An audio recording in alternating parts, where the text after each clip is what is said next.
చలో అందరికీ శనార్థులలో టీవీపై సమర్పించు మాస్ మల్లన ముచ్చటకు స్వాగతం వచ్చేసిండు మీ నర్సికాక ఇక అరుచుకుందాం రారులా ఇయాల్టి మోక అలక పానుపు ఎక్కనేల చిల్లిపి గోరింక మనకున్న రోగమే గిదుల్లా అంటే అలుగుడే అంటే అలుగుడే పని చేసి అలుగుడే పని చేసి గుర్తింపు లేదని అలుగుడే ఈ అలుగుడు బంద్ చేయరు ఇవో పాతోళ్ళు కొత్తోళ్ళు అని కాదు, కొత్త రక్తం వస్తున్నది. పార్టీ మరింత పటిష్టంగా ముందుకు పోవాలి. అందరు కార్యకర్తలకు ఉపాధి దొరికేటట్టు నేను చేస్తా, మీరు టెన్షన్ పడకురి. ఈ అలుగుడు మానూరి, అలుక్కుంటా గులుక్కుంటా ఉంటే పనులు కావు. ఈ అలకే పెద్ద రోగం ఉన్నది మన పార్టీలో. కాబట్టి అలక బంద్ చేసి ముందుగా అలా చెలికి ఎట్లున్నదో చూసుకుందాం, పని ఎట్లా చేస్తుంది చూసుకుందాం. ఇగో గా పని మీద ఉండురని మంత్రి నారా లోకేష్ పార్టీ వాళ్ళకు మంచి సూచన చేసిండు అన్నట్టు. నిజమే కదా, ఆ అంటే అలిగితే అంటే అలిగితే అవుతుందా?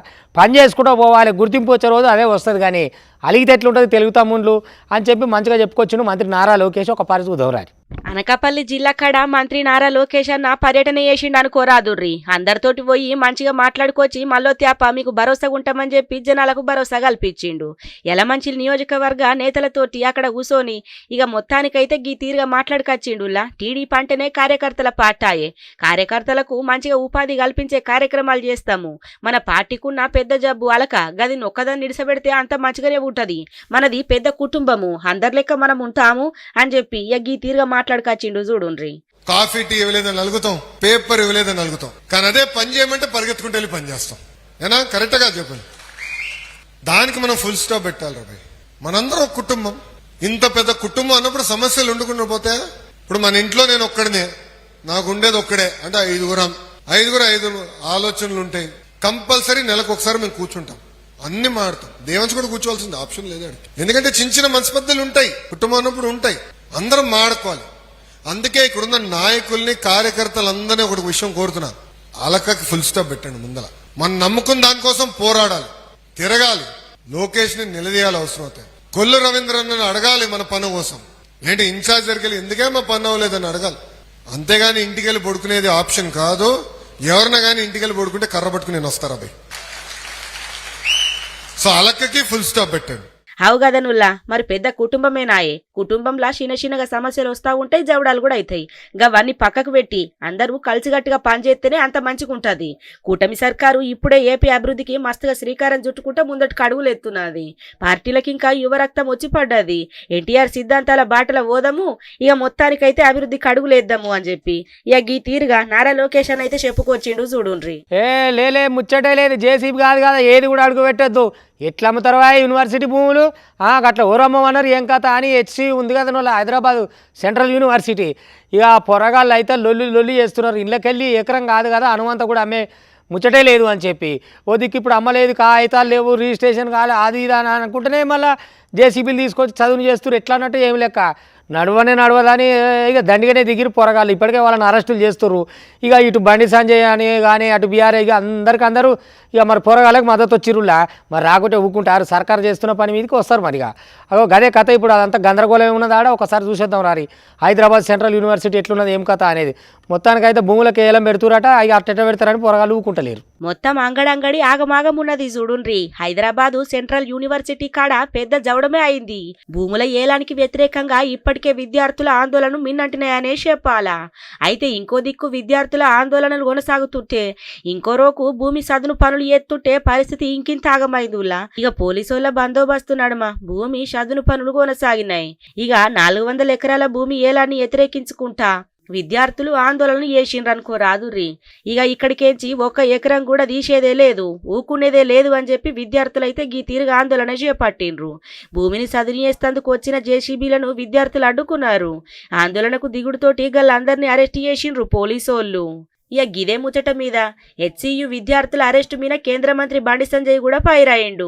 విద్యార్థుల మీద గీత దుర్మార్గంగా దాడి ఎత్తారా? హెచ్సియు భూములు అమ్మకపోతే రాష్ట్రం నడవదా ఎట్లా? చిన్న పిల్లగాండ్లను ఈడ్చుకుంటా పోతుంటే మానవత్వం ఉన్నోళ్ళు మస్తు ఏడుతాండ్రు.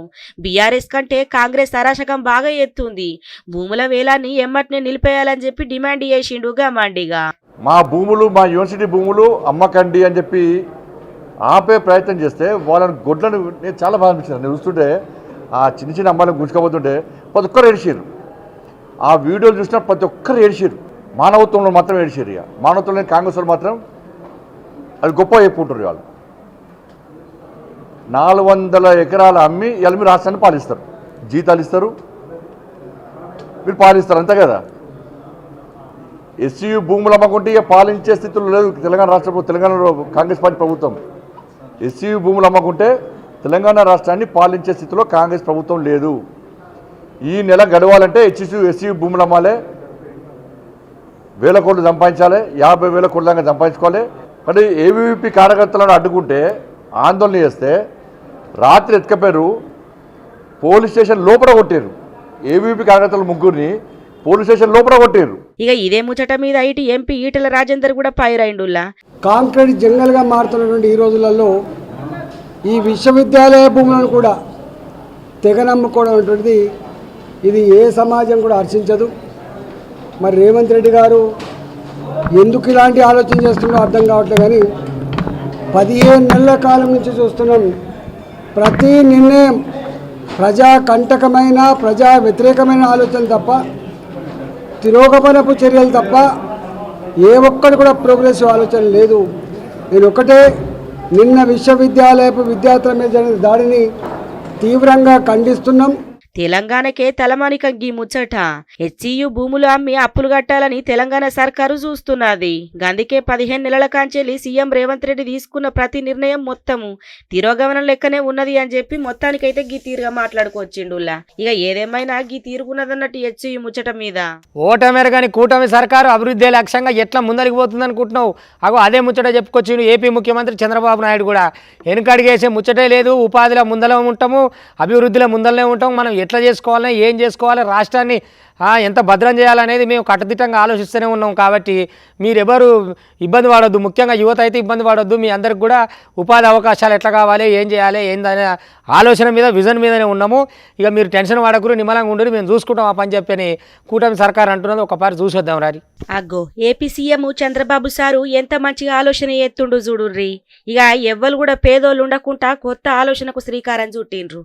ఇక ఆంధ్రప్రదేశ్ను పేదరికం లేని రాష్ట్రంగా తీర్చిదిద్దుడే లక్ష్యంగా సీఎం చంద్రబాబు సారు మొత్తానికైతే ఇక కూటమి సర్కారు అడుగులెత్తున్నది చూడుండ్రి.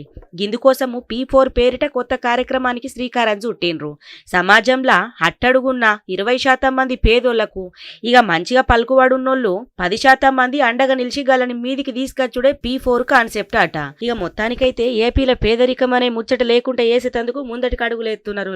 ఈ P4 కార్యక్రమం తోటి రాష్ట్రం మొత్తం మీద దశల వారీగా 50 లక్షల మంది నిరుపేదలను ఆదుకునేటట్లు ఏర్పాట్లు చేసిండ్రు. తిరిగి ఈ సమాజం కోసం ఆలోచిస్తున్నా. అందుకని ఈ ఆలోచించి రాత్రి మగళ్ళు నాకు వచ్చిన ఆలోచన P4 తప్ప వేరే విధానం లేదు.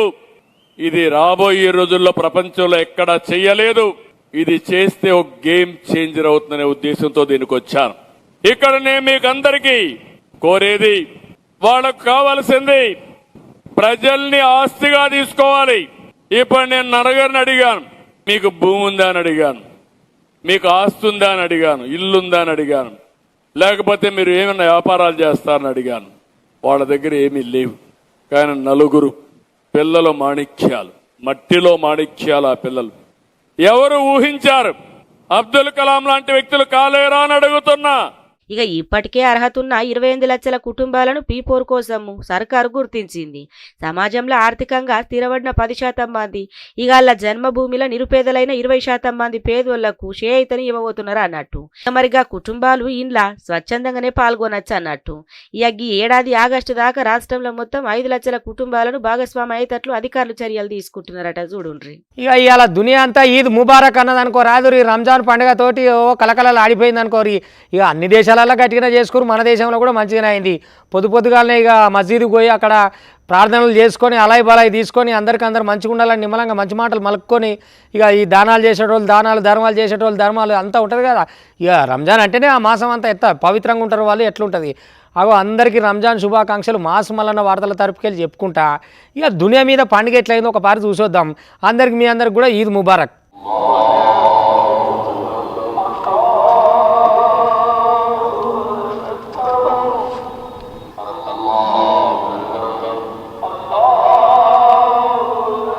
ఇక ఇవాళ రంజాన్ పండుగ అవ్వడుతోటి ఏడ చూసినా కూడా ఇక మొత్తానికైతే ఘనంగా జరుపుకుంటున్నారు లా ముస్లిం సోదరులు. పొద్దుగాలనే మసీదులు ఈద్గాల కాడ ప్రత్యేక ప్రార్థనలు చేసి అందరికీ అలైబలా ఇచ్చుకుంటే శుభాకాంక్షలు కూడా చెప్పుకున్నారు. ఇక ఉపాస ఒక్క పొద్దులు అయిపోగొట్టి ఇక మొత్తానికైతే అందరు కూర్చొని జమాత్లు పెట్టుకున్నారు. హైదరాబాద్ పట్టణంలో కూడా ఇక ఈ పట్టణం తోటి కలిపి కొన్ని జిల్లాలల్లా వేలాది మంది ఈద్గాల కాడ ప్రార్థనలు చేసుకుంటా ఇక మొత్తానికైతే అలైబలై తోటి ఇక సందడి సందడి చేసుకున్నారు అనుకోరాదుర్రి. ఓ తేప చూసేద్దాం పాండ్రుల్లా ఎక్కడ ఎట్లుందో.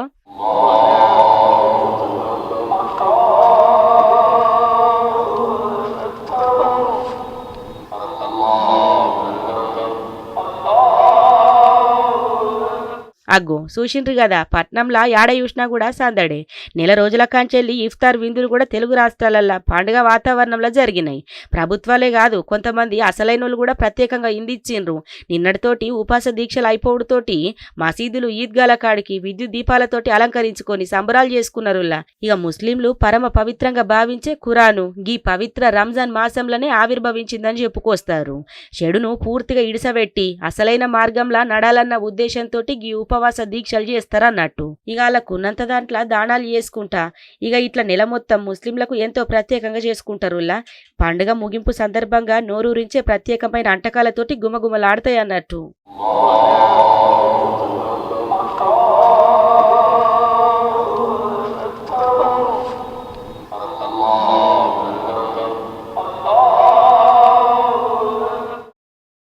ఇక ధరలు తగ్గుతలేవు అంటారుగా గిడ తగ్గినాయి చూడుర్రి. ఏడనయ్యో ఏం కూరగాయల అట్లా ఆలోచన చేయకురి.